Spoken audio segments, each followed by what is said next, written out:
Welcome back. It is time for Silver and Black today, an Odyssey original podcast, also heard in Las Vegas on The Bet. So if you're listening to us on the radio, hope you're doing well.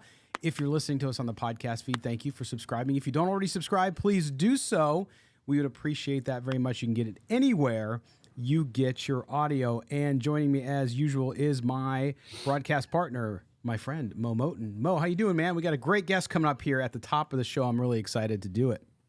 Can't tell you how many people have asked me when you guys going to have Ted Nguyen on the show. So for the people out there who've been asking, have been wondering, here you go.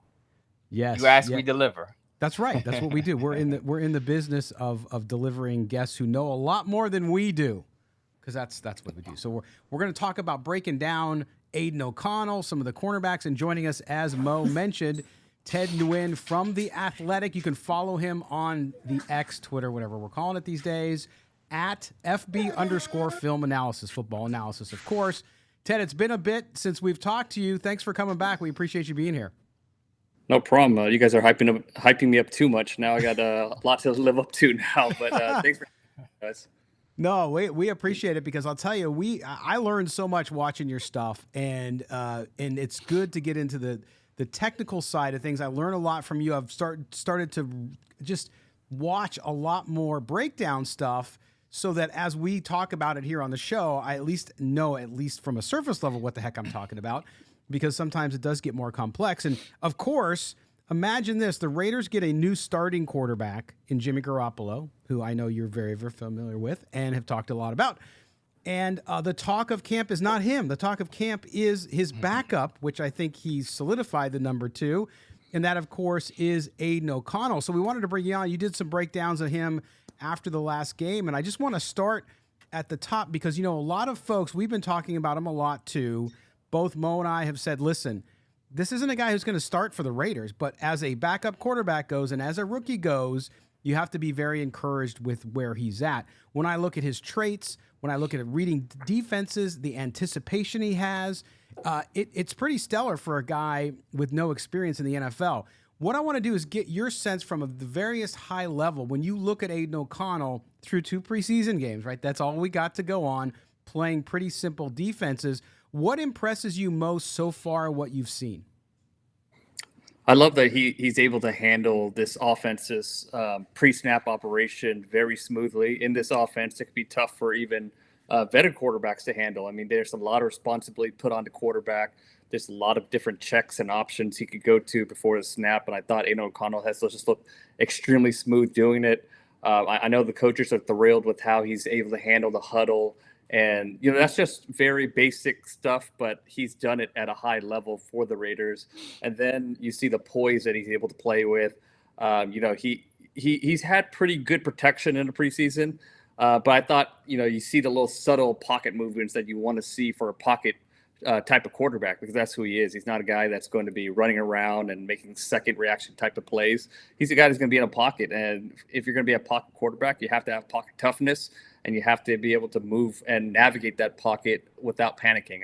And I think he's done that pretty well in the preseason, although he hasn't had a ton of pressure to deal with. I thought when he had pressure, he's dealt with it pretty well.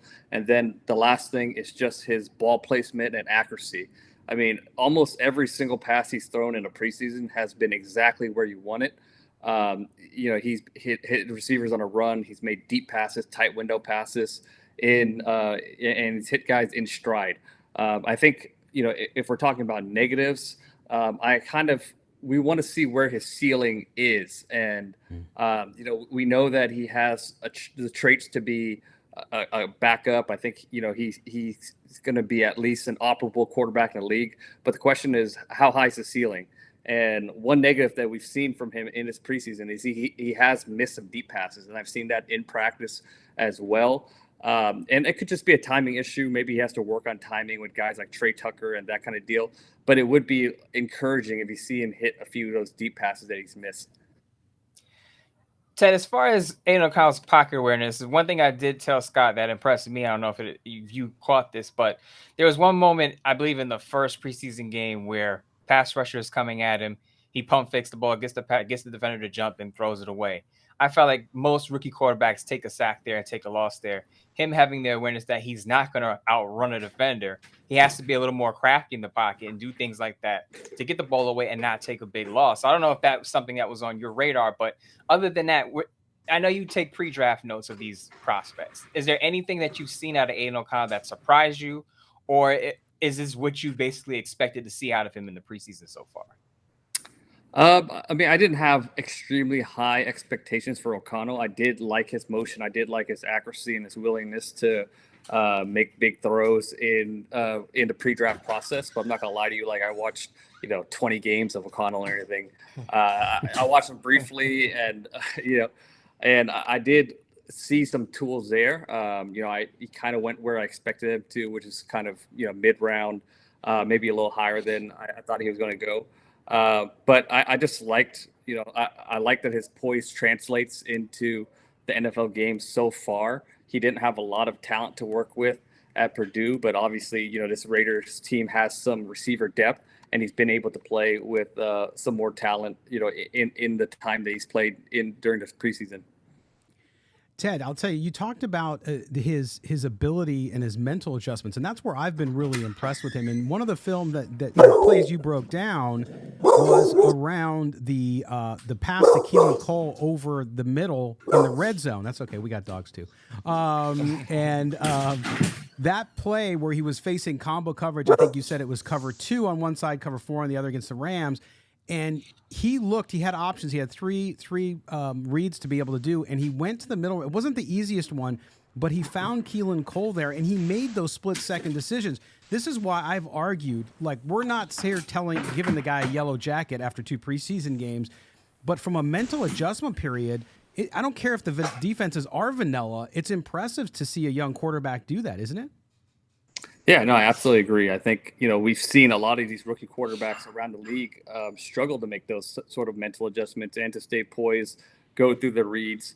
And, I think the ability to recognize what is open in the NFL it's not a given trait. There's a lot of quarterbacks that would have passed up on that throw, but to understand that there is a window there, to understand the defender's leverage and that you can fit that pass in there if you throw it on time and in the right location is a good trait to have. And it's not a given trait. We've seen some quarterbacks take a long time to develop this trait. So it is a good sign to see that O'Connell is able to do that at an early stage in his career.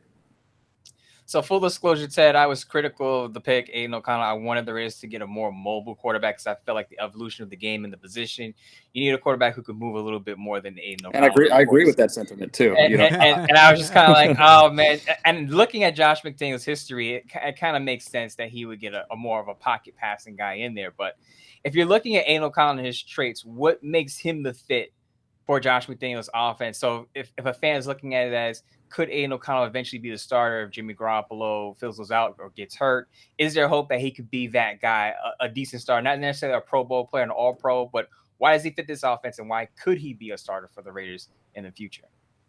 I think he fits that classic New England mold of what they want in a quarterback as far as pocket movement, poise, ability to handle a lot as far as offense and pre-snap. And accuracy and ball placement. And we've seen all those traits in a preseason. We like I said, we don't know where the ceiling is. We'll have to see how he handles more pressure. We want to see him hit more deep passes. But as far as just a traits evaluation, he hits all those markers that a coach would want in that New England type of system.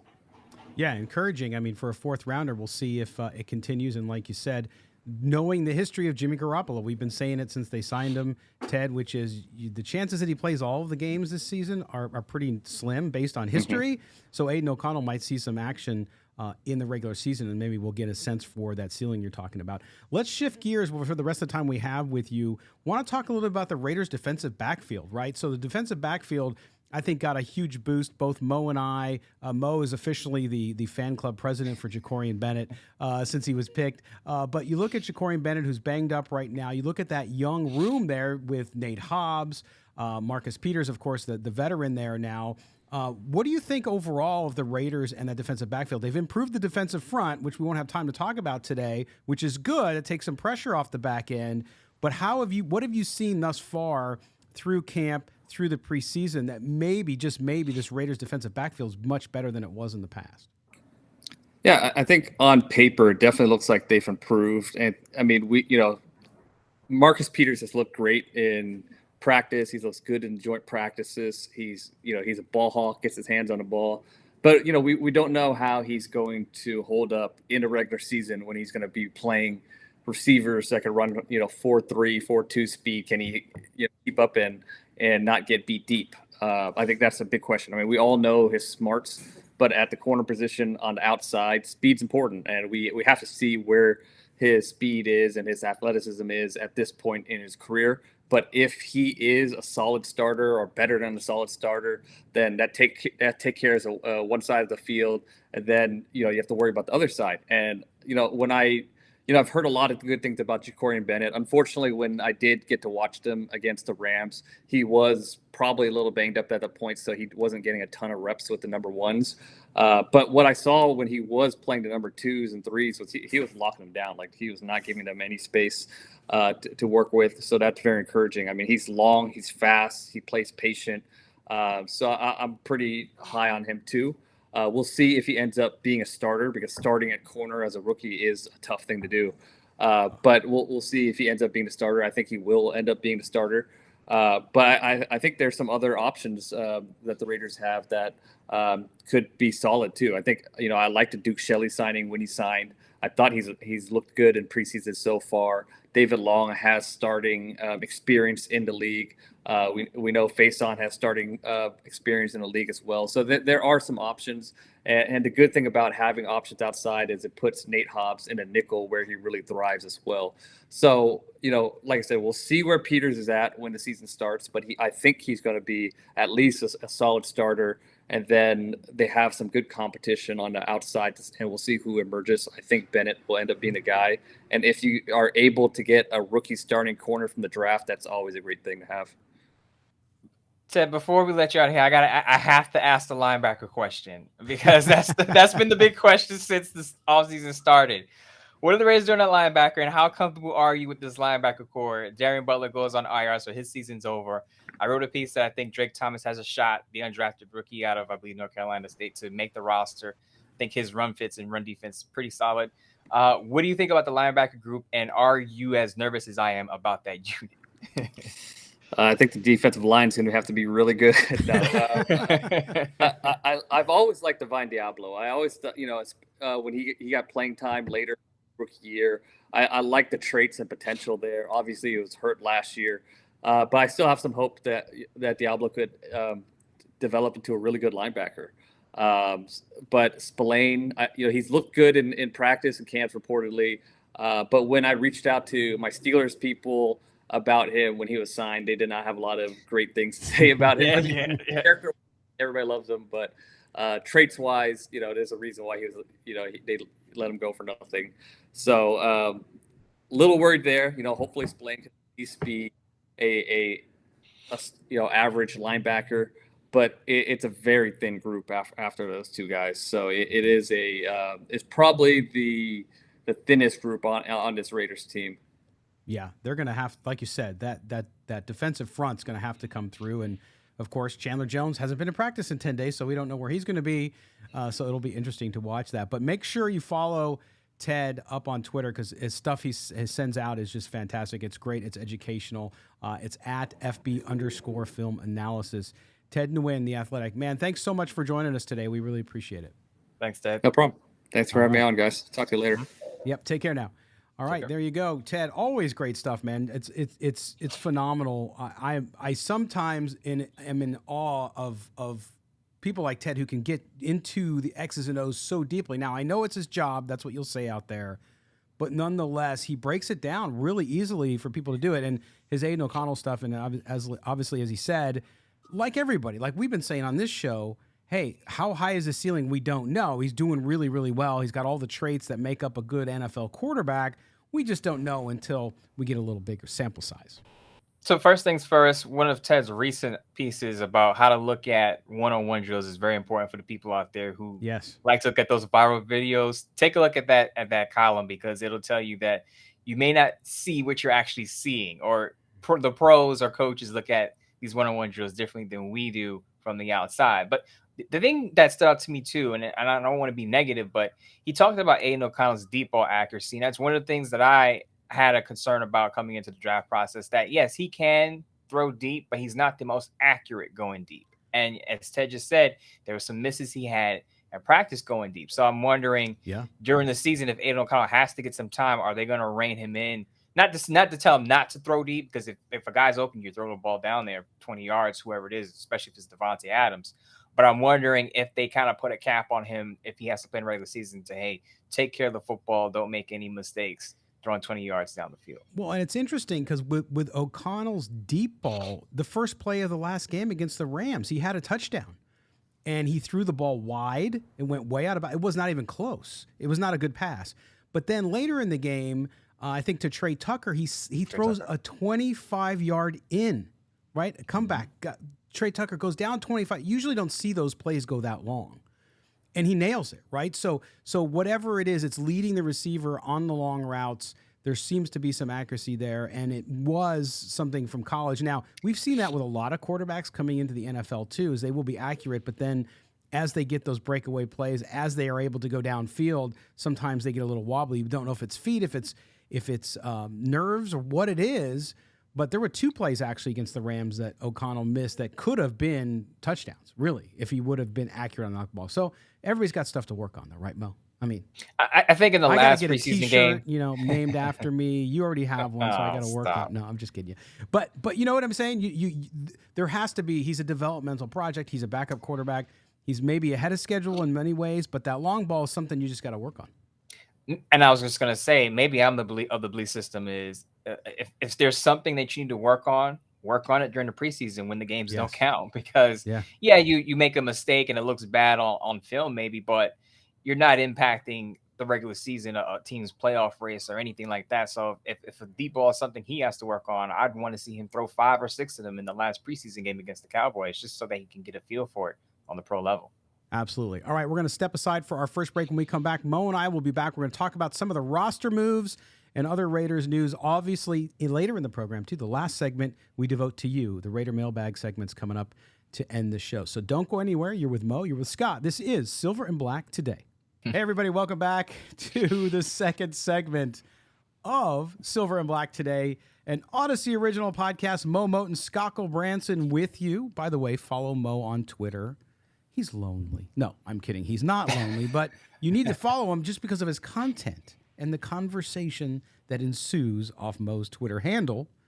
It's MoeMoton. That's Moe Moton. Again, senior NFL writer at Bleacher Report. He's busy this time of the year just a little bit. And he's also the Raiders columnist up at sportsnot.com, which we're going to talk about his latest there in just a minute. You can also follow me on Twitter at LVGully. You can also read me on Sportsnot. Yeah, we're all part of the same family. Mo and I, chumming along on the web, writing stories. His are better than mine. It's okay. That's all right. I know. Oh, I would say that. But no, it's good. It's all good. But I did do a piece on Michael Mayer yesterday, so check that out if you missed it, because Michael Mayer spoke to the press yesterday, so we wrote up a little deal about it. So anyway, enjoy that. But again, I want to thank Ted Nguyen from The Athletic for joining us in the first segment, going through that film breakdown. I love Ted. He's so cool. Cool as a cucumber, as they say. Learn a lot from him. But some great takeaways there about, and Mo, I think I sent this to you, but you heard about our new production assistant. You didn't have a chance. You were too busy on Wednesday to listen to the Silver and Black Blitz. But we have a new production assistant. His name is Finn O'Connor. And Finn recorded this for us. You want to hear it? Sure. Is a flutter over the lad who drops dimes and grows an impressive lip sweater. He's the Irish cannon, Aidan O'Connell. Have the Raiders found their pot of gold? All right, there you see. That's Finn. He's from Ireland. That's not Scott's me. always got something. Scott's shenanigans is what I'm going to call this. This is part of. He also recorded this for us. Just this is just a simple. O'Connell, the Irish cannon. There we go. Aidan O'Connell, the Irish cannon. All right. Okay, enough of the stupid. You never know what Scott's got up his sleeve. I try to be goofy sometimes. But anyway, let's get back to what we're talking about. So Ted there, his stuff about Aidan O'Connell, good stuff. The cornerback position. I mean, I hope the listeners and the viewers on YouTube enjoyed that, because we always try to bring good guests on that give a different point of view. People don't always like the point of view that our guests bring on. That's totally cool, but we're always going to bring them on. But in this case, it was good because I think from Ted we got the real objective view of Aidan O'Connell, which I think you and I have been on board with and pretty close to. Minus my minor trolling on Twitter X, whatever you want to call it. I mean, I've taken part in the Aidan O'Connell is the best quarterback in the AFC West. Oh, he's going to be Patrick Mahomes' rival this year. I've taken part in the trolling, but I would hope people understand that I am trolling and being sarcastic with those type of comments. But no, as you said with Ted, I like the fact that he brought in not just the positives, but he also talked about the concerns about the deep ball, and it's not talked about a lot. I guess he gets caught in a wash because he's playing so well. So I think I said this last week. When things are going well, when teams win, it's hard to point out the concern areas. When a team loses, gets crushed, it's hard to point out the positives on the opposite end. So good point. We bring guests like Ted on to give us the full, complete picture. Funny story, not a story, but just an anecdote. I remember watching Ted when Scott Bair was covering the Raiders for NBC Sports. And Scott used to always have like a post-practice interview with Ted. And I always learned a lot from those post-practice interviews with Ted because he's always very thorough in his analysis. Yes. And I told him via DM, he's got to write a book. I think he's the kind of guy who I think we could... His 101 column that's up there now, I think he did a video too, like football 101, understanding football from your couch or whatever it's called, is a great one, by the way. I think you mentioned it in the last broadcast, or the last segment, I should say, Mo. But a good stuff. If you want to learn some of the X's, and not all fans do, and that's cool. You don't have to. You don't have to dive deep into it. But if you enjoy it and you want to learn how to call out defenses and see what the offensive scheme is doing and all of that, I highly recommend reading his stuff. Mo, we talked about the defensive backs, but what I want to do now, up on sportsnot.com, and I'm put this up on the screen for those of you watching on YouTube or wherever else you're watching us, and Mo's column or piece on Sportsnot, he went into the Mostradamus mode, and he selected his 53-man depth chart predictions based on the first 2 weeks of the preseason. So we're going to run through that a little bit because I think you have some interesting takes here. And I know people who've read it have been already calling you out on Twitter. No, not that guy. No, not this guy, which is natural for football, right? So we get that. But we want to walk through some of these and talk about what they do. And we'll start with quarterback because that's a fast conversation. Jimmy Garoppolo, Aidan O'Connell, number 2, and Brian Hoyer, number 3. A lot of people want Brian Hoyer cut, Mo, but you and I agree on the value that he provides in that locker room. Yeah, I think a lot of people are forgetting that the NFL implemented the emergency third quarterback role or position. So basically, if you remember the San Francisco 49ers conference championship game, Brock Purdy gets hurt, Josh Johnson gets hurt. So basically, Brock Purdy had to go back out there with a torn UCL in his elbow and play out the game, even though he couldn't throw the football. NFL doesn't want to see that in playoff games or games, period. So now they've implemented the emergency third quarterback rule, which means you can have an emergency third quarterback ready on game day. That player won't count against the 46-man roster on game day, but he has to be on your 53-man roster. Right. So that guy has to make it through final cut. So with the Raiders, if you're choosing between Brian Hoyer and Chase Garbers, it's going to be Brian Hoyer because of his experience and knowledge of Josh McDaniel's system, even though a lot of the Raider fans are probably screaming at me and say, but Brian Hoyer sucks, Chase Garbers upside, yada, yada, yada. I told you from the beginning, Chase Garbers is not going to start an NFL game this year, probably won't even make the roster. It's going to be Garoppolo, followed by Aidan O'Connell, followed by Brian Hoyer being the third emergency quarterback on game day. Yeah, only way I see that changing is if Hoyer decides he doesn't want to be number 3 and retires. But he's close with Josh McDaniels. If I just have to sit there with a clipboard for the entire season, hopefully for him, and make that money, I'll do it in a second. So I'm sure he would too. And he can, in essence, be a coach, a player coach, like Reggie Dunlop. If you know what that movie is, I'll give you $1. All right. So there you go. That's quarterbacks. Nothing real interesting there for you. What's that? Guess I won't be getting that $1. All right, we go to running backs, and of course, this considers Josh Jacob playing on his $10.1 million tender, which we all think he will. But Mo, you have Josh Jacobs, you have Jacob Johnson, Zamir White, Amir Abdullah, and Brandon Bolden. No real surprises for me here. The invisible, we think he's in a character, Britain Brown.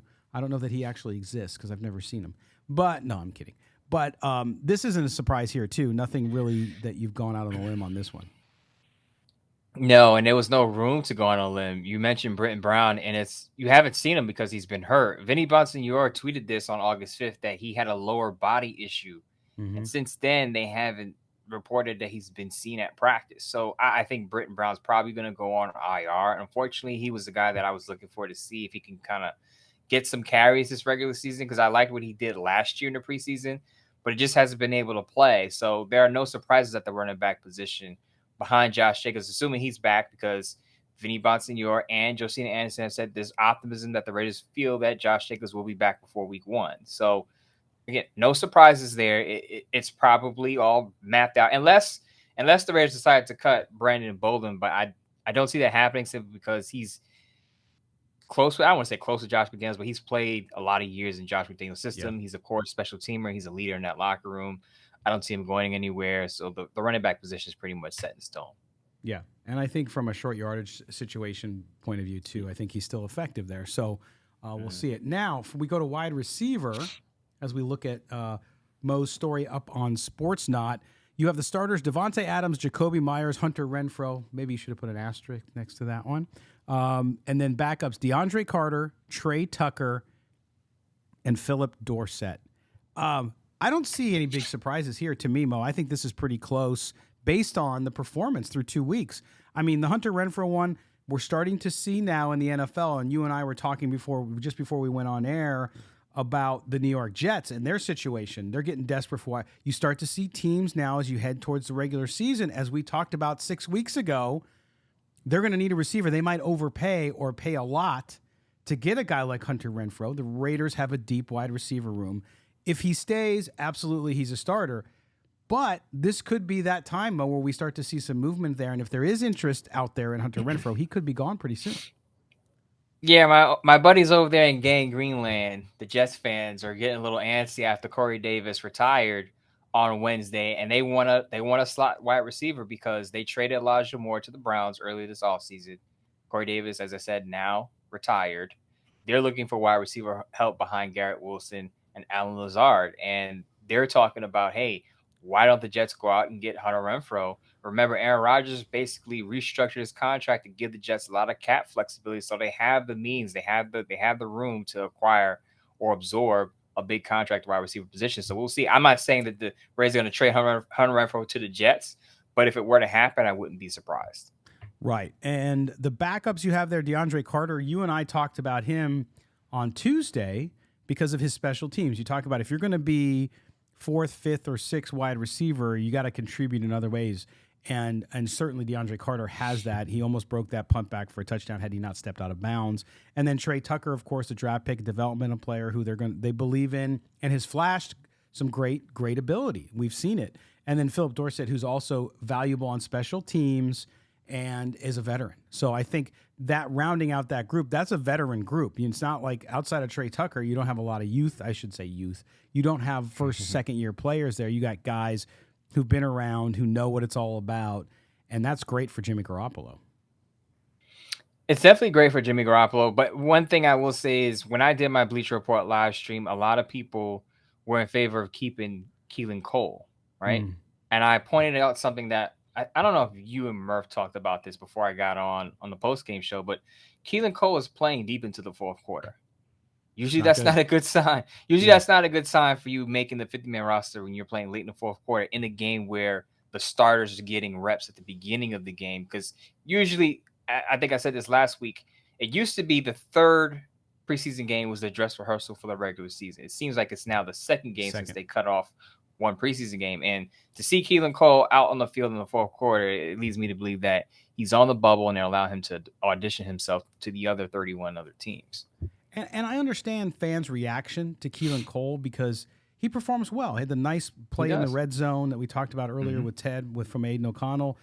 Makes some nice catches, but that's kind of it. I mean, with all due respect to him, it's kind of it. He doesn't offer that special teams contribution that you were talking about with the other three. So you're right. When it's a crowded room, guess what? If you don't have some dynamism to you, if you don't have another opportunity to contribute, you're probably going to find a door and maybe he'll catch on somewhere. I actually think last year the Raiders kept 5 wide receivers. I think they're going to keep 6 this year. If DeAndre Carter is the special team, is the kick return specialist, kick punt return specialist, and he's not much of a wide receiver, I can see them keeping Philip Dorsett because he offers that speed that Trey Tucker can offer, but he's more reliable at this stage in his career because he's a veteran. Trey Tucker, as we saw, still has those drops. So if you want a veteran, speedy wide receiver who's reliable, you're going to lean on Philip Dorsett in that sense. Right, and I also think you'll see Trey Tucker involved in that kick game too. I think he'll be working in with DeAndre Carter as a mentor there. That'll be fantastic for him. So, all right, so now we're going to move on and we'll show you Mo's next picks here. Tight end starter Austin Hooper. I know a lot of people are going to get upset about this one because everybody's Michael Mayer. But as I wrote about on Sportsnaut yesterday, which we talked about on the show last time, Michael Mayer's doing well, but he's going to need a couple weeks. You have a former Pro Bowler in Austin Hooper sitting there, and I think you don't put the pressure on the rookie unless he's just completely balling out and a freak of nature, which I think he is athletically. But as he talked about yesterday at the press conference or Monday on the press conference, and I wrote about in the piece, he's learning a lot. It's a complex offense, so I give him 3 or 4 weeks before he starts putting up maybe some numbers and really feeling comfortable. And the coaches feel comfortable with him until he maybe can move into that tight end 1 role. But Austin Hooper there and Cole Fotheringham, I thought has had a great preseason and a great camp. Those are the 3 tight ends. Talk about them. Yes, I agree with you there. A lot of people are going to say, put Michael Mayer out there, put the rookie out there. He's the better player. And I'll push back on that a little bit and say, look, he'll be out there with Austin Hooper in 2 tight end sets at the beginning of the season. He'll be more of a pass catcher early.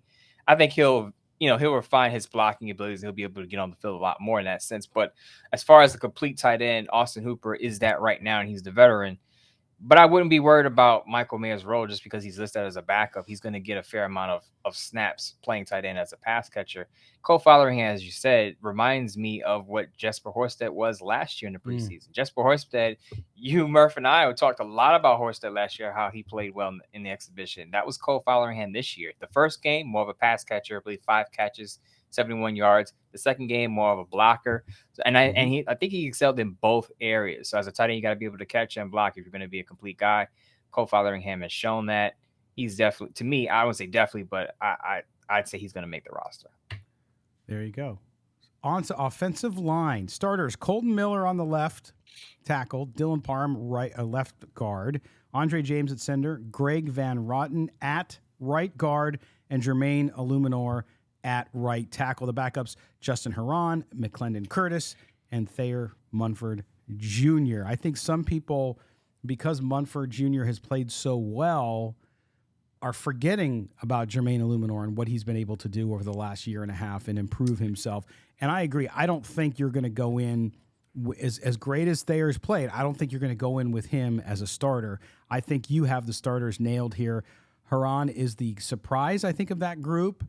Curtis is a solid guy as well. And I think Van Roten at right guard is the right move as well because he's experienced and he is weather-proof, if you want to call it. And I think with Jimmy G back there, they need that. But this is, to me, their best starting line that they have. They can field. Rewind the silver and black tape. I talked about Greg Van Roten when the Raiders signed him. He was kind of an underrated signing, but I said I watched him with the Jets. I watched him with the Bills. I called it right away that he was going to win the right guard job because Alex Bars, to me, just not a starting caliber player, more of a backup utility guy. I don't even have Alex Bars making a roster. He was cut last year. Right. I think the Raiders picked him up out of desperation because, remember, John Simpson hadn't panned out for the Raiders. Richie Incognito retired, so they had limited options at guard. So they picked up Alex Bars to kind of fill a hole in that offensive line. They kind of filled that void, not with top picks, but Van Roten, I think, is serviceable. He's not going to be a long-term guy. He's a decade into his career about that. Yeah. And then I have McClendon Curtis making a roster because of his experience at right guard. He has, I believe, 30 starts at right guard at Chattanooga. He has about 7 starts at left tackle and I think 1 at right tackle or right guard, one of the two. I mean, left guard. But left guard. He's very experienced at the right guard position. And I talked about this before. The Raiders have a tendency of moving guys around, playing them at a position they didn't play at college. That wouldn't be a problem with McClendon Curtis. Played a lot of right guard. I think, although he's not going to start, I think he makes the roster over Alex Bars. There you go. So the offensive line, and I think I feel pretty good about the Raiders' offensive line and the rotational guys they have there should they need them. We go to the defensive line now, Mo, and this is one that we've been watching closely throughout the preseason because they've done such a great job. But you look at the starters here. If you're watching on the screen, you can see the story and the list. Starters: Max Crosby, Bilal Nichols, Jerry Tillery, and Chandler Jones. Chandler Jones, if he's healthy, no doubt about it. Backups: Tyree Wilson, Byron Young, Neil Farrell Jr., Malcolm Kuntz, Matthew Butler, and Jordan Willis. Jordan Willis could be starting at that end if Chandler Jones isn't back, or Malcolm Kuntz could be starting at that end. I know everybody wants Tyree Wilson to play away. We've been saying it for weeks and weeks here. It's probably going to be week 3 or 4 until he's really going to pick up some snaps. He might get some snaps here and there early on, but don't expect him to contribute. You still on board with that? Yeah, I'm definitely still on board with that. He was at the second preseason game against the Rams, but he didn't suit up. But he was on the field before, which means he's probably going to play in that last preseason game. That's one of the main things I'm going to be looking at in that last preseason game, because you're going to see a lot of third stringers and guys who are probably not going to make the roster. I want to see how Tyree Wilson looks coming off that injury, and I think it'll be a bit of an indication of how much he's going to play in the first month of the season. So I'll be looking out for that. But back to your point about the defensive end spot. As you mentioned, Chandler Jones, been nicked up, not at practice. So if he's not ready to go, it's going to be Malcolm Kuntz and or Jordan Willis. And that's why I have Jordan Willis making a roster. I think he's made a statement in the preseason to make the roster. He's a veteran. And while he's not Chandler Jones or Max Crosby, he's a decent fill-in for the short term. I would probably prefer to see Malcolm Kuntz simply because he was a 3rd-round pick. Yeah. And there's been a lot of buzz about him this offseason that he looks like a much better player than last year when the Raiders barely put him on the field. So I'm interested to see Malcolm Kuntz if Chandler Jones is not ready to go week 1. Yeah, it looks like Malcolm Kuntz, it's just clicking for him. Whether it's going to be enough, I think it's enough to make the roster. In fact, I think he's played his way on this roster, and that's why they're surprised by it. But it's a good surprise, right? Because, like you said, they didn't play him a lot last year, didn't see something that they liked there. But he obviously has put in the work in the offseason and in the preseason, and that's led to good things. So very, very good. And I just love what's happening with that line right now. The unknowns, obviously, with Wilson and with Jones, but those will come along. One quick note. Matthew Butler was a tough call for me because I think he can actually get waived. Matthew Butler hasn't shown much of anything. If Adam Butler shows out in the last preseason game, or if Isaac Rochelle, who had a big first game against the 49ers, if Isaac Rochelle is healthy, because he didn't play in that second game, so they might have held him out. If he shows out again, Matthew Butler could be in trouble. He was the 5th-round pick last year. And it was a 5th-round pick, but remember, they had a condensed draft class, and he was one of their early picks, I guess you could say. Yes. Interesting stuff. Yeah, it's a big game coming up Saturday. We'll continue to talk about it. All right, at linebacker. Which I had to ask Ted about linebacker before he left here. Yes, it was a good add on the questions there. Starters: Divine Diablo, Robert Spillane. No surprise there on a very thin core. Backups are Curtis Bolton, Amari Burney, and Drake Thomas. Of course, this means Murph will disown you because of no Luke Masterson. Actually, Murph has moved off the Luke Masterson boy crush and is no longer there. But this group, you talked about Curtis Bolton. You've been talking about him. You also talked about Drake Thomas coming out of the last game and how well he showed out. I think this unit, again, very average or maybe even below. But if Drake Thomas or one of these guys can actually, Amari Burney, another guy, we liked him a lot last year. If one of those guys takes that next step, unexpectedly, and that's what they're going to need here. I mean, they're going to need that out of one of these guys, and maybe it's Diablo. Maybe he finally gets his time and he shines. We haven't seen it so far in the preseason, but you never know what's going to happen. But this group still scares me, Mo. It scares me too, and that's why I had to ask Ted about the group and what he thought, and he kind of agrees with us. So it's very thin. Like him, I like Devon Diablo too. Devon Diablo was the one draft pick that I nailed in that draft class that I was correct on. I nailed exact round and everything. I like Devon Diablo. My thing is, what if Devon Diablo gets hurt, or what if he's not the player that he becomes that you expect him to become? Yeah. What are your other options? You got to have a plan B, and it can't be Robert Spillane because he's not a 3-down defender. Too slow. And while I like Amari Burney, he is a 6th-round rookie. So right. I think by the time we talk again, it's a good possibility that the Raiders are going to make a move for a linebacker. I'm not breaking news here. I don't have any inroads. I don't have any sources. Just looking at the depth chart, I think they still have to make a move for a veteran, whether it's a trade, whether it's a trade or a free agent signing. Because let's remember, they brought in Jalen Smith, but he wound up going to the Saints. So it's clear to me that they're interested in a veteran linebacker. Could be Kyle Van Noy, in my opinion. Patrick Queen. Did you hear that? Patrick Queen? I've tried. Come on. You've I've tried, and they're not listening to me on the Patrick Queen stuff. Not. Unless they're just waiting to cut down day, which is Tuesday, August 29th. We'll see. Last quick or quick deal at the very end. You never know.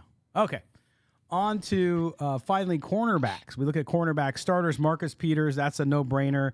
Nate Hobbs and Tyler Hall. So you have your guy, Jacorian Bennett, as a backup, along with Sam Webb and Duke Shelley. Ted agreed with Duke Shelley, Sam Webb. We both like the way they've played in the preseason.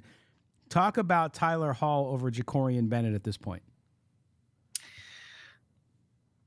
Well, if you read the reports, and I believe it's on the screen there. Our guy Jesse over there, one of our TV guys in Las Vegas, had the tweet up. Jesse Merrick, yeah.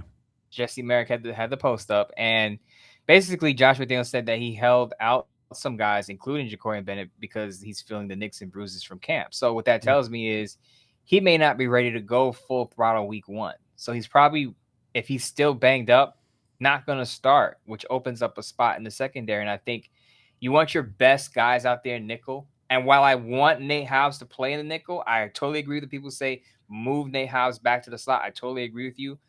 But I think I pointed this out in the postgame show. Tyler Hall has played a lot in the slot.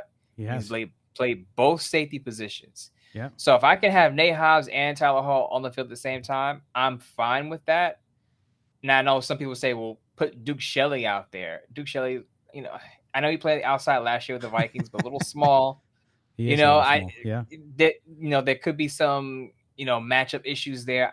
I like the way Tyler Hall has been playing the preseason. It's kind of been under the radar, interestingly. But I think he's had a pretty solid preseason. So if you want Nate Hobbs on the field and you don't necessarily want to plug him into just the slot role, you can play him outside and have Tyler Hall playing the nickel until Jacorian Bennett comes back. And then when Jacorian Bennett comes back, you move Nate Hobbs back to the slot. Thanks, Coach. We got it. Yes, hey, look, Patrick Graham, hit me up. I'll be a defensive backs coach, Patrick Graham. If you want to hit me up, my number's out. I won't say my number on air, but 1-800 slide into the DMs. Midtown Mo. 100 Midtown. I'm definitely available to coach the defensive backs. He'll even quick side story. When I was in high school, I wanted to be Charles Woodson so badly, but I knew I didn't have the height for it. But I love defensive back play. I would drop everything I'm doing right now to coach Raiders defensive backs if I had an opportunity. There you go. Don't tell Bleacher Report, though. Don't tell Bleacher Report. We won't tell. Shh. Nobody say anything. Nobody tweet at them. Okay. So we get to safeties finally to close it out here. And starters Marcus Epps, Trayvon Merrick, backups Chris Smith, and Roderick Teamer. So this one, I got to be honest with you. Out of the Polamalu is a guy the fans love. So they're going to be disappointed with you that you did that. Now, you talk about how the fact Tyler Hall can play as a safety as well, so they have something covered there.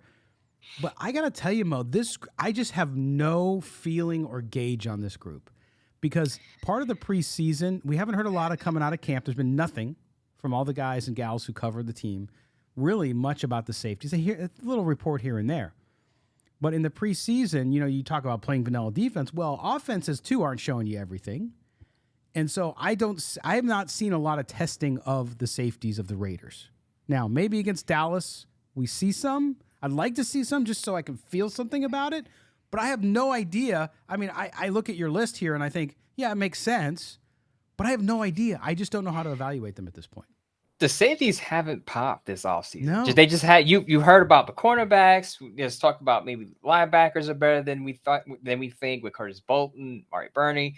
There's buzz about just about every position on the roster except the safety position. The only thing I've really heard about the safety group is that Marcus Epps has become the field general of the secondary. So it makes it less likely the Raiders are going to re-sign Daron Harmon. Yeah. Because if Marcus Epps is that veteran leader on the back end, that was Daron Harmon last year. Yeah. So that's what we're hearing, that he has control of that type of kind of a captain role there. We're just waiting to see if Trayvon Merrick, that's the big thing. Can he bounce back off of a down year and be the player we saw as a rookie where he showed flashes? Yeah. Now, a lot of people push back on me and say, put in Isaiah Pola-Mao. Our guy Rock Raider 585 says, no, put in Isaiah Pola-Mao over Roderick Teamer. And I tried to explain it in the piece that Roderick Teamer is a core special teamer. He is one of the top special teams guys on that roster. I don't see him being expendable because of his veteran, I want to say leadership, but his veteran experience. And as I said with the wide receiver position, if you are a back end guy, you have to be able to contribute a lot on special teams. And that's what Roderick Teamer does. Where I could see Isaiah Pola-Mao sneaking onto the roster is if they want to use him as kind of like a hybrid linebacker safety. So let's say Drake Thomas doesn't make the roster, or Curtis Bolton or Amari Burney for some reason doesn't make the final roster at linebacker. I could see Isaiah Pola-Mao because he's a bigger safety. He's like you go that hybrid position, exactly. Right. He could play that hybrid role. So that's where I could see him playing or getting onto the roster, but I don't see him being one of the safeties kept. Although he did have the pick six. Other than that, what has he done to really jump off the screen? I agree, 100%. And again, the whole unit. I hope in this game on Saturday we see something. There's just nothing there. I can't say I don't like him. I can't say I like him. I just don't know. It's very odd. And of course, the special teams are all the same, except that you have the long snapper as Hunter Renfrow. No, I'm just kidding. But anyway, you guys, make sure you go up to sportsnot.com. You can go to Mo's Twitter handle. He's got the story linked there. But you can check that out and read all of the pros around all of this if you want some more details on his picks. Quick thing, the one thing we didn't talk about that we kind of glossed over is I don't have Amik Robinson on the roster. And I think I explained this on the post-game show on Bleacher Report Live that unfortunately Amik Robinson, he allowed a big catch for 24 yards in the first preseason game, missed the tackle, had an opportunity to get an interception in the second game against the Rams, didn't haul in the interception. He's had an up and down preseason, and I think that with the addition of Marcus Peters and Jacorian Bennett, it pushes out Amik Robinson. Unfortunately, he's been on the show, great guy, but just not going to make it this year. Yeah, I think they'll try to put him on the practice squad as a reserve, right? And whether or not somebody picks him off, we'll see. Depends how desperate. Somebody said, I think it was on another show. I was on Murph's show, actually, when we were watching last night on Raiders Fan Radio, and somebody's like, oh, well, can't we trade him? It's like, there's not much of a market. You could get, there's a lot of guys, with all due respect to me, because like you said, we like the guy, but there's a lot of kids, a lot of guys, young players in that same kind of realm that you can get on the street, especially after the first cut down. So we'll see. But tough cuts there. But overall, Mo, great job on that. We certainly appreciate it. Make sure you go read it up on sportsnot.com. Okay, we're going to step aside for our final break, and it's that time of the week, which means it's time for the Raider Nation mailbag. Couple of pieces of mail this week, as well as a couple things that we pulled off of Twitter as well, and a Facebook comment from Tuesday night. Somebody wanted to see something I have, and I will show you that. No, is this PG rated? PG it's rated? PG, okay. Absolutely PG. Yeah. Okay. Yeah. Okay, see, it's only above the chest. We're a family it's good. show. Whether I have pants on or not is a different story. And I don't. I have shorts on. But anyway, we're going to step aside for this break. We're devolving here. What's going on? We're a family show. Shh, Junior, cover your ears. All right. We're coming back right after these words. Don't go anywhere. Welcome back. You know what time it is. It's time for the home stretch here on Silver and Black. Today, an Odyssey original podcast. I'm Scott Gulbransen, along with my co-host, Moe Moton. We're back. We're here to close out the show with the mailbag. But first, Mo, I got a press release on Wednesday. Okay? It's got nothing to do with any food, but it starts this way. I got to read this to you. I'm reading it off my phone here. So I'm going to read it to you, and then I'm going to show you some imagery because there's some imagery. And yes, it's rated P. It's rated G. Rated G. It says, "Hello, football fans, rejoice. Mattel is excited." You know Mattel, the toy company? Right? You know who they are? Mattel is excited to announce the launch of the Moe Moton Little People Collection. No, I'm just kidding. It's the NFL Little People Collector Series, including an exclusive set designed for the Las Vegas Raiders fans. A must-have for any die-hard fan, this exclusive set will be displayed in a commemorative package and feature NFL players and super fans as Little People figures. The Little People Collector sets are now available for pre-order at MattelCreations.com for 25 bones. Ready? So I'm going to flash this. If you're watching us on the screen, if you're listening to us, you can't see it, but you can go up and I'll tweet it out. But check this out, Mom. I'm going to put flow this right in front of us here. Look at this. Little People, dude. Look at that. I think the 1 second from left is you. I'm a little lighter skin complexion than the one from the second left. True. I'm kind of, a little shade lighter maybe. Yeah. But we can get a Moe Moton figure, Oh, well, look at Kelly Kreiner, get on that. So there, it's in a box. For those of you listening, and you can go see this on our YouTube channel or up on Rumble or Twitter or Twitch, wherever you want to watch us. But it says "Just Win, Baby." It's got the Raider logo. It's the Little People Collector set, and it's got 4 little people, 2 in the Raider uniforms, 1 home jersey, 1 away jersey. Then it's got the one on the far right. I think that's a woman, a female, with a headband on. And on the far left is a guy with a Raider Nation cap on with a painted face, right? So here's a close-up, Mo. Let me put this down so you can see it. Yeah, that is a female. Yeah. That's good. That represents the female fans. So there you go. It's got the face paint, everything. Look at these little people. I know what I'm getting my younger cousin for Christmas now. See, there you go. Try to convert him to a Raider fan. I know what to do. There you go. So I just wanted to share that. They sent that to me. I did, for all of the listeners and viewers out there, I did send a reply to them saying, hey, send us some. We'll give them away to our viewers and our listeners. Yeah. So hopefully we get some. We'll give some. Maybe you can have a nice gift, put them on your dashboard or give them to your kids. Yeah. Or throw them at Chiefs fans. I don't know. We figured it out. All right. The other thing I wanted to do at the top was, so on YouTube the other night, it wasn't a question, but my sign, and look at this, my sign is falling off my wall here. I have to get a different hook there. Anyway, so because of this sign, I'm pointing to we're having Raiders neon sign on my set here where we do the show, which is now a little crooked. It's bothering me. But anyway, one of our viewers, Tropical Remy, who's always in the chat, joked. He said, "Hey, where's your neon Van Halen sign?" Because I'm I'm a huge Van Halen fan. And I said, "Oh, my guitars are on the other wall because in my studio on the other wall is a bunch of Van Halen stuff." And so I told him I would show him some of my stuff on the next show, Mo. So I'm gonna show him. I'm gonna zoom out a little bit here. If I can do this, I can figure this out if my fingers will work.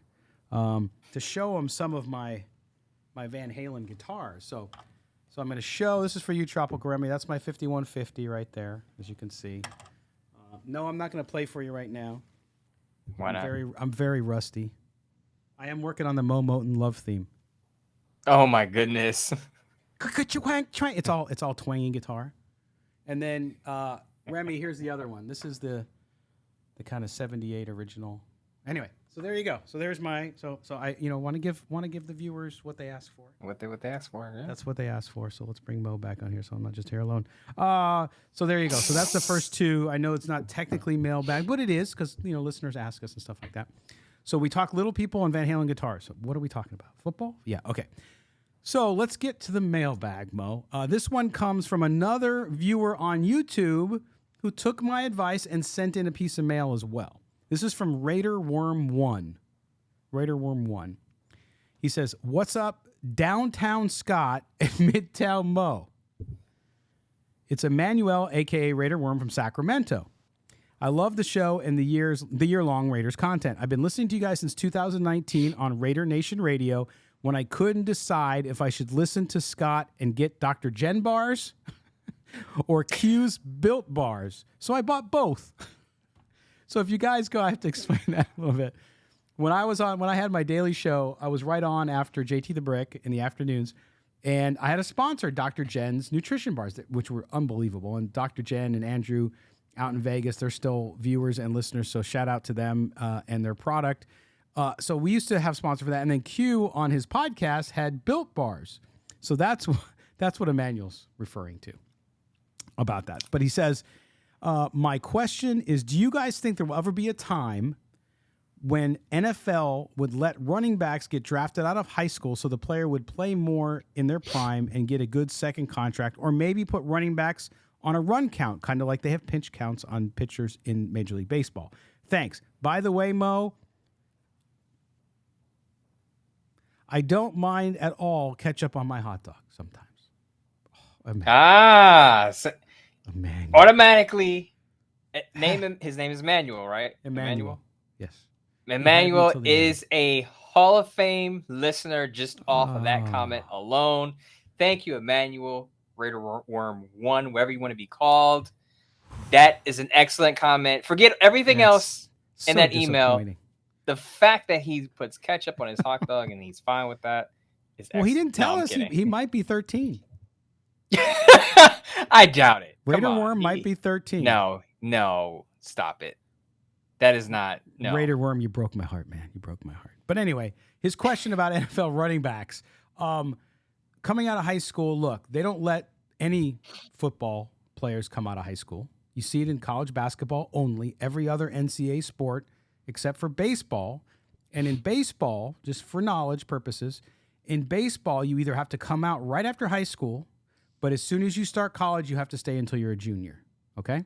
Which is basically the same rule in the NFL and with college football. Basketball is the only one where you can be one and done, right? As far as just going into the draft. The NBA will take you in the draft. So Mo, I don't ever think we'd see that because an 18-year-old kid is not a 21-year-old kid that's been through a college program, including weightlifting, including nutrition, including growth, just maturity as you age and become a full-grown man. It takes some time. So I don't think we'll ever see that. As far as the run counts go, I don't see how that could work.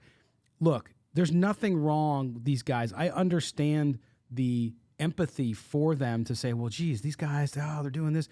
But again, it's the market demand, it's supply and demand. As long as there's running backs coming in every year, I don't see it changing anytime soon unless we go back to 1950s, 60s football like Vince Lombardi and the 5 yards in a cloud of dust. I just don't ever see it happening, Mo. Yeah, I don't see them changing the rule for one position. Right. So I don't think they're going to be there's this rule for running backs that you can come out of high school and everyone else you got to do 3 years or has to stay 3 years of college. That's just not going to happen. One rule is not gonna differentiate from one position to another. But someone brought up an idea that, and I don't think this is going to happen either. But someone brought up the idea: why not they just get rid of the franchise tag for running backs? And again, that goes back to my argument that they're not going to give special treatment to one position over another. It's just not going to happen, though it would make sense because then the running backs can test for agency without the fear of being tagged. And someone else said, why not running backs come into the league? Their rookie contract is only 2 years instead of 4, because the point is made that the running backs' best years are consumed by that rookie contract. So if they're out of their contract after the first 2 years, they're still, 24, 25 years old, still in the peak of their prime. And teams aren't looking at them like, oh, that guy has too much mileage, 4 years of mileage of 250 plus carries versus 2 years of 250 plus carries. Teams wouldn't look at that guy sideways and they still pay him. But it's just hard to give, again, going back to my point, it's just hard to give one set of guidelines for one position and everyone else is following a different set of guidelines. And not only that, but I have to remind people that, remember, the NFL players are in a union. The NFL Players Association. Mm-hmm. They negotiated this. They negotiated the structure of the franchise tag, how it works, the contracts. Because remember, the NFL was having problems. There was not a competitive balance in the league because of the way contracts were structured. In the past, guys were getting massive bonuses coming out of college, and contracts were all over the place. So they had to rein that in for the health of the game, by the way. So the players and the owners, there's give and take. Yes, the owners have more power. You can demonize the owners if you want, but they own the businesses. The bottom line is the NFL players voted for this system. Does it hurt running backs? You could argue yes, because of that contract issue. But Mo, it's not. It's like saying, hey, I will buy that car for $5,000, and then you buy it and drive it off the lot and say, whoa, wait a minute. Now it needs tires or it needs this. I need you to give me some more money back for that car because I didn't know all these issues we're going to have. It doesn't work that way. They made it's collective bargaining agreement. It's good for 8 years. Okay, and it's only in its second year, third year. You got 5 more years before they even talk about negotiating a new contract. And again, remember how many players there are in the NFL. They're not going to bend over backwards for one position. They're just not going to do it. Do you remember the running back Zoom meeting that they had? Yes. This is before Saquon Barkley went and signed his modified franchise tag with the Giants. And I think it was Nick Chubb who basically said, there's nothing we can do. And it goes back to what you said. There's a collective bargaining agreement that was made, and you can't change that until it's up. So the running backs have, unfortunately, not a fair world for everyone. Running backs are going to have to, clench their teeth and suck it up for another half a decade. Yeah, and we had somebody on the chat the other night on YouTube talking about, well, why wide receivers are getting off? They don't more value. Wide receivers don't get as many touches of the football, and they get all the money. It's like, I don't tell you. Look, Kim Kardashian makes a lot more money than I do. What does she really do? Okay? Did she go to college? Does she have discernible skills? Does she know a trade? I know what you're going to say. Just keep that to yourself because it's too adult. I was going to say. She has some skill sets maybe, but they're not. Oh, my goodness. But anyway, my point, though, is the world is never fair. It's never going to be fair. And so you have to work within the system. The NFL has a system. The Players Association has a system, and they're not going to change it for the 4 or 5 running backs on every team. No, there's more players throughout the league at every other position than running back, and they're just not going to do it. They're just not going to make an exception for them. Not going to happen. So anyway, but I appreciate the question. Scott, if you want to get on Kim Kardashian's level, there is a way, but you may have to risk your job security to do it. No, that's okay. Oh man, I don't know. To be a celebrity today, I saw some video of some guy jumping in oil today. Thought it was a good idea to get likes on Instagram or something, and then it starts burning all of his orifices, and he's not feeling so good. So what people will do for fame, is pretty insane these days. But thank you, Raiderworm1, Emmanuel, for your email, except for the ending. And keep putting ketchup on your hot dog, Emmanuel. No, if you are. I'll see you on ESPN 1320 on Tuesday with D'Lo and KC. All right. We go to our friend Gary Harkenreader again, of course, because Gary is on our Mount Rushmore, and I got a question today. He says, hey, I watched the show today. I think he was talking about Tuesday. Also read your piece on Trey Tucker. He may be simply trying too hard. Could happen. I think so. Anyway, my take is that I think Jermaine Illuminor is the Raiders' new Denzel Good. Mumford starts at right tackle. Heron is gone because Dave Moneyball Ziegler keeps Curtis and Wagner. Later, Gary. I'm going to let you take this one, Mo, because I know you disagree with all of that. Yeah, I don't know where to start, Gary Harkenreader. And you brought it up when you talked about the right tackle spot. While I think that Dale Mumford's had a pretty good preseason, I think he had to have a good preseason, and Jermaine Illuminor had to take a step back or show some regression for Mumford to win that job.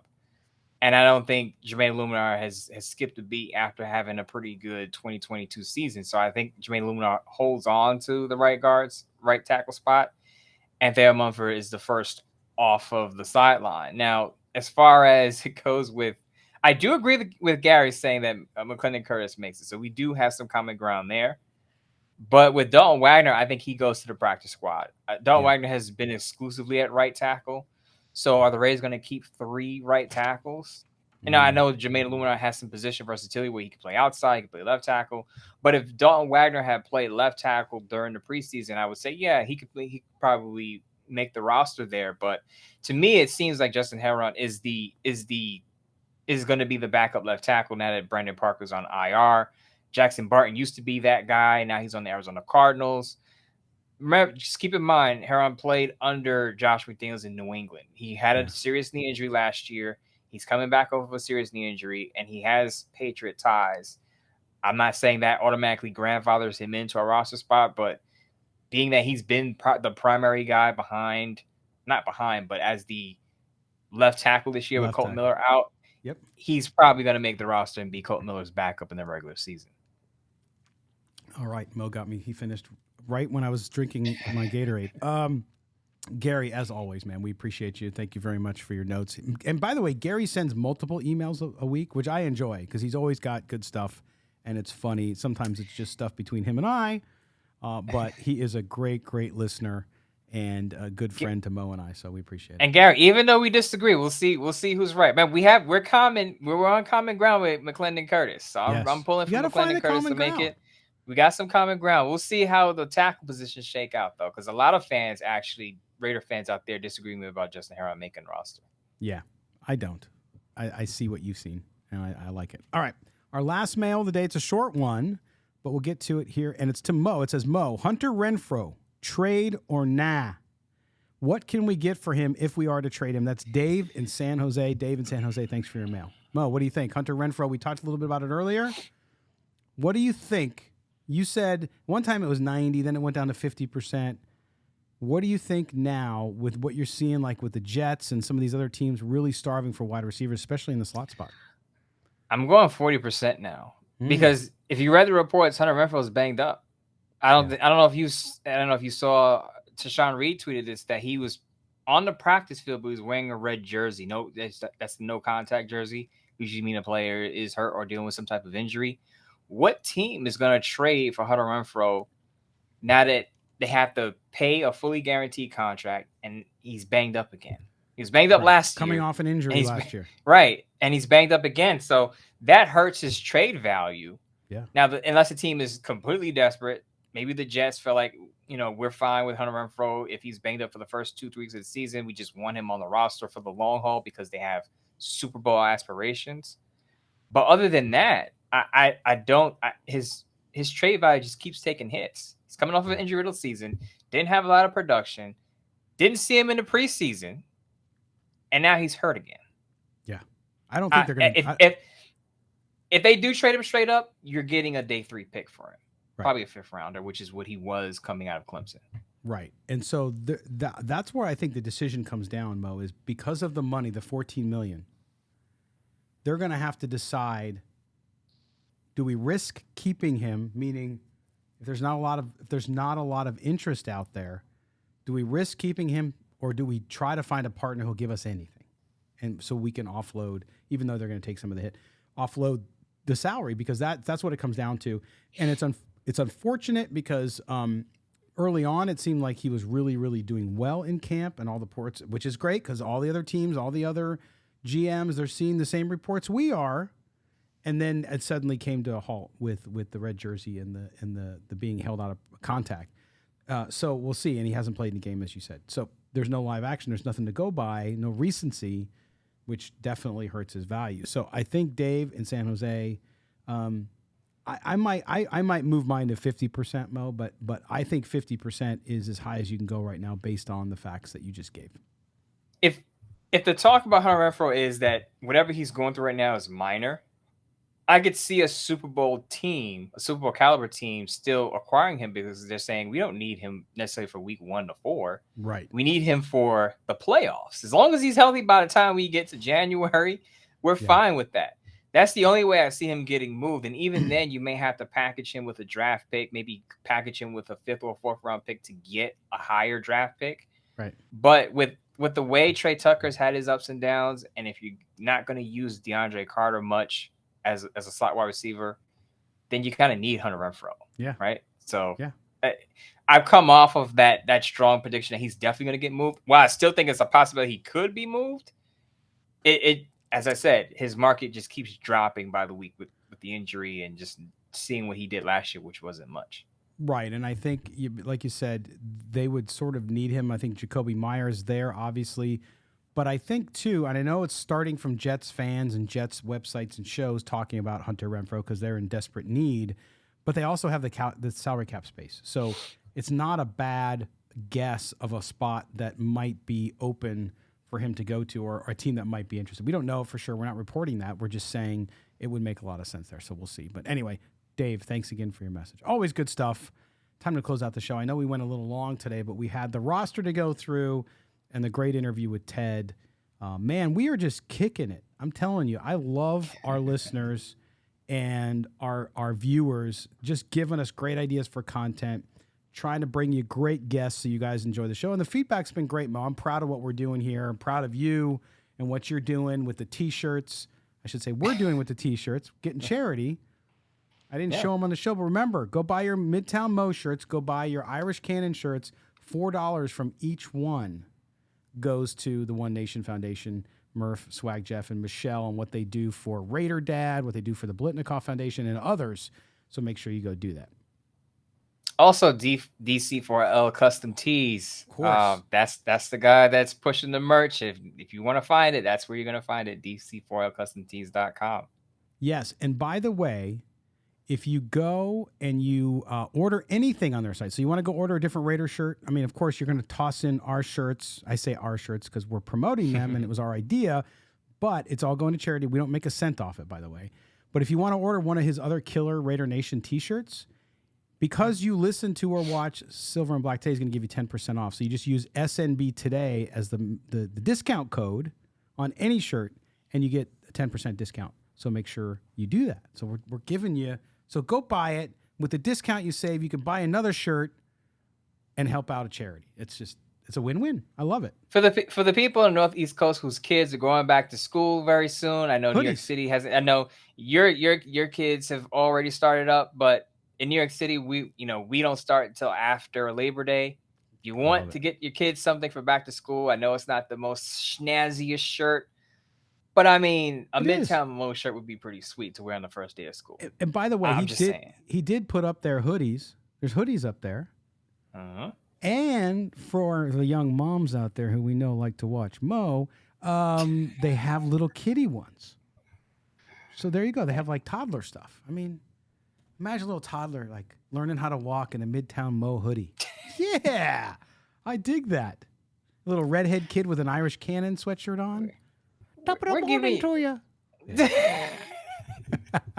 We're giving you all the ideas here at Silver Black today. We're just Covering coming it all. up. We're just pulling it out of you know where. But anyway, we love it. We appreciate you guys. We love you. We appreciate you listening and watching the show.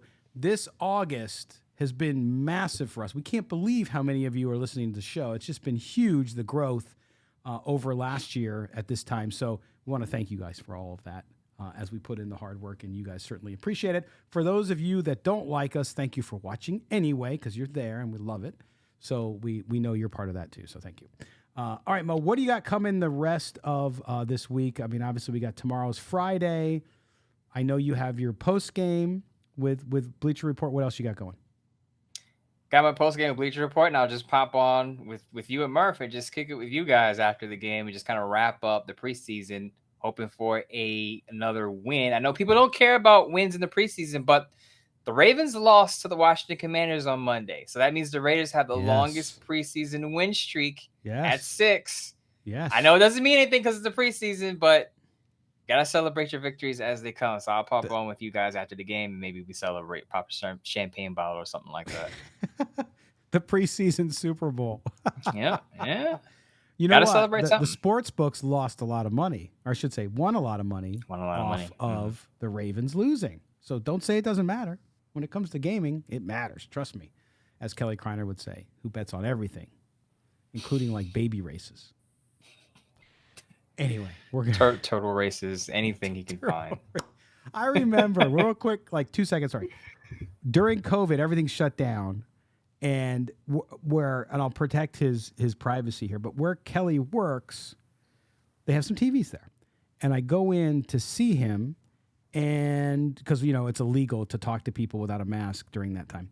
So anyway, I go in to see him, and he's like betting on like Serbian table tennis. Now, he'll correct me because he'll listen to this and he'll tell me what it was. It was table tennis or something like that. But he's betting on it because it was the only thing you could bet on. Oh, you gotta love Kelly. Kelly, look, fantasy football is coming. We're gonna have the league again because I know some people have asked. Oh, the I'm league glad is coming. The draft is coming up. Yeah. So I just gotta remember set that. Keep that in mind. I gotta set that. I gotta send a message. I will send that message out today to all of you that have been in the league. So we'll do that. All right.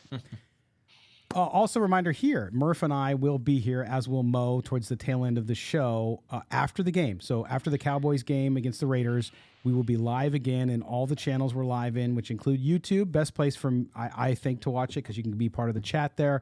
It'll be live in Rumble. It'll be live in Twitter and also in Twitch. So wherever you want to watch it, you can watch it and participate.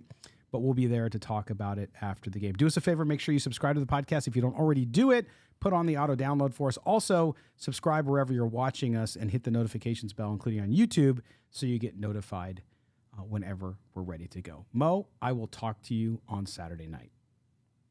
Hopefully after a win, 7 straight for the Raiders in the preseason. I know a lot of you don't care, but there are some people out there that do. Lucky 7 wins in a row in the preseason. It's a harbinger. Yes, look it up. Okay. For Moe Moton, for our I can't say crack again. We got in trouble with that. For our producer, our really good producer, Mike Robier, and for me, Scott Gulbransen, your host, this has been Silver and Black Today, an Odyssey original podcast. Also heard on Sunday mornings on The Bet in Las Vegas. That's our radio show. We appreciate you guys being with us. And remember, be good to one another, Raider Nation. We will talk to you on Saturday night.